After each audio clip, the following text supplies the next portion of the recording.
Today we're going to be talking about a Muslim Sultan kingdom in East Africa.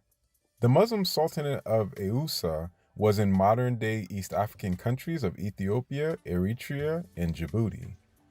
We always must remember most modern African countries, as far as boundaries, did not exist in ancient times.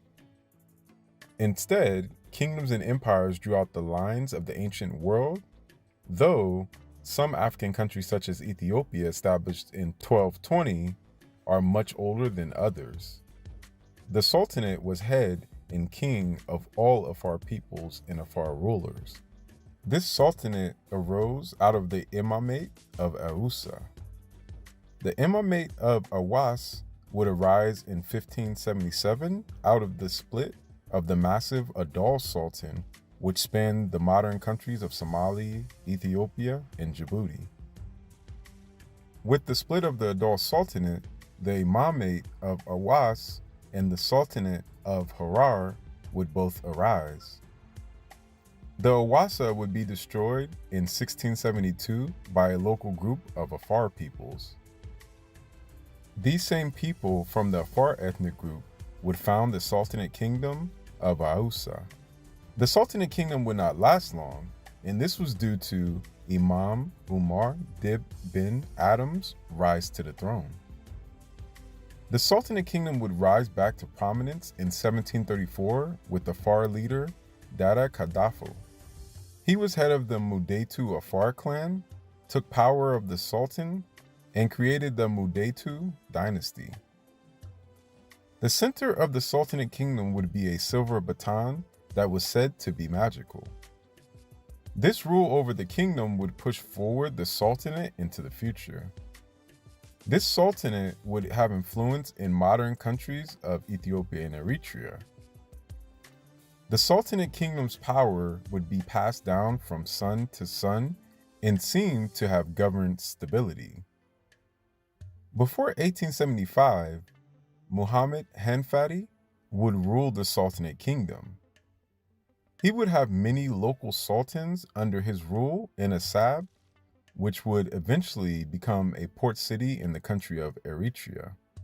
In the highlands of what is now Eritrea, Assab would be the first port that was sold to Italy by local chief sultans. The country of Italy was just becoming unified as a country in 1871. Raphael Rubatino, an Italian entrepreneur, would start a shipping company in Italy. With his father being a businessman, he would follow in the same footsteps. He would also get into politics and used his businesses to forward his cause in the Mediterranean and Red Sea. He would work out an agreement with the Sicilian shipping company, buy Assab, then go on to buy more land in the area. He would then sell the land to the Italian government. This would establish Italian Eritrea. At the same time, the Egyptian army was at war with the Emperor Yohannes of Ethiopia. Sultan Muhammad in Ethiopia would kill Werner Munzinger, general of the Egyptian army and under Ottoman rule, in the Ethiopian battle. To the east, the French would own French Somaliland, and the British would own most parts of the Horn of African coast.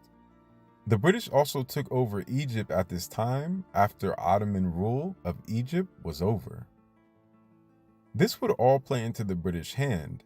As Britain knew Egypt was weak, the Egyptian army needed help from Ethiopia and Sudan, the British letting Italy expand in modern-day Eritrea, Italy stopping French expansion, and eventually Ethiopia and Italy going to war 2 times in the Ethiopian-Italian War. Also, the struggle for Ethiopia to be a Christian country. We must know Ethiopia could have and almost became a Muslim country due to a strong Sultan presence in the area. It seems the British played an advanced and major hand at this time. With the Italian colony of Eritrea established, Sultan Muhammad would sign treaties with the country. After Yohannes of Ethiopia's death, Menelik II one of his rivals would rise to be Emperor of Ethiopia. Menelik II of Ethiopia would station part of his army near the Sultan of Awsa. This was due to Menelik II wanting to make sure the Sultan of Awsa, which even at the time was still separated from Ethiopia and Eritrea, would not honor treaties signed with the Italian Eritrea. During the First Italian-Ethiopian War, Menelik II would station troops next to the Sultan. The Second Italian-Ethiopian War would lead to a different result. The Sultan at the time over the Awsa kingdom, Sultan Muhammad Yayo, would agree to work with the Italians. This would lead to the occupation of the wealthy Sultanate by the Italians next to the border of French Somaliland. In 1943, the Ethiopian government would take back the Sultanate with its military from the Italians. Ethiopia would capture Sultan Yayo and made one of his relatives the new Sultan of the kingdom. Sultan Hanfur would be the next Sultan, and in 1975, he would be exiled to Saudi Arabia. He would return after the Derg in 1991. Once the Sultan was back, he would be in conflict with the government of Ethiopia over the Sultan Kingdom's free reign of its kingdom. Haile Selassie's government would weaken the Sultan's power and control. Sultan Hanfur wanted to unite the Afar tribe under one sultanate like the past, but also being part of the country of Ethiopia. While Eritrea was dealing with its own issues as a country and its governance between local peoples, Ethiopia, and European powers, 55 Afar chiefs in Eritrea would discuss a Ethiopia-Afar state within Ethiopia. Between 1961 and 1963, the Afar of Eritrea would meet up twice to discuss this. In 1964, the Afar leaders would go to Addis Ababa to President Haile Selassie with this proposal. There was no agreement for some time, and conflicts and territory grabs would happen within Ethiopia and the Sultanate. Sultan Hanfur would still stay loyal to the Ethiopian Empire. Eventually, the Sultan did not get the power to rule a Sultanate state kingdom within Ethiopia again, but he did gain some power and autonomy. Emperor Haile Selassie would put a governor in place of the Awsa Sultanate. The governor would stay on the outside of the Awsa borders, while the Sultan had somewhat control over his borders within reason. We also have to understand that Africa and the Horn of Africa has thousands of years of history. Throughout some of the countries we know today, there were hundreds of kingdoms and empires over time. Just keep that in mind, and some kingdoms and empires overlapped others at the same time. We have to realize that we have countries and borders now that we didn't have in the past, and they changed constantly. So there were sultans, empires, kingdoms, and then over time, as countries arose, those dissolved and those were no more.